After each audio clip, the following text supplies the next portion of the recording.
So I was asked to look at this. The blades are jammed, they don't move. The back part of it, the swivel doesn't turn anymore for the different angle. I couldn't find a video anywhere, so I thought I'd make one. And, it wasn't too bad. Basically, there was 4 screws holding the handle on, and just kind of lift it out of the way.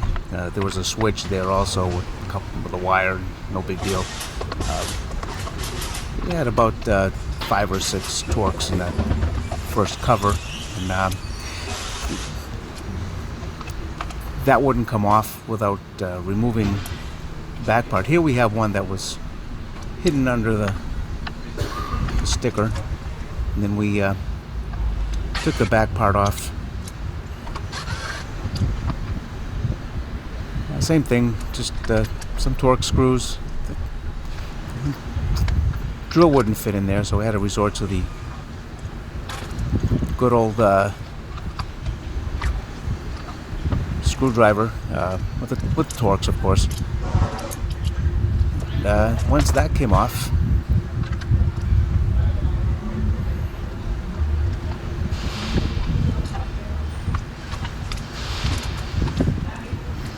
yep, there was the little piece that was keeping it from twisting around. There's a spring on there, and it just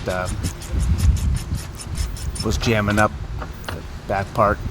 Here we have 2 8mm bolts. No big deal. Just screwing, taking those off, and that will pretty much get the blade loose. And then we have 4 Phillips. Very easy to take off.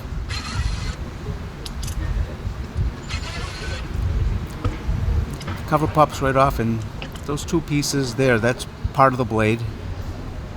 Now once I remove the broken pieces and put it back together, the blade's turned. The back of it swiveled, no longer locks. It's not going to last long. It's going to need some parts. But yeah, it's pretty much how they come apart. Not too hard. Thanks for watching.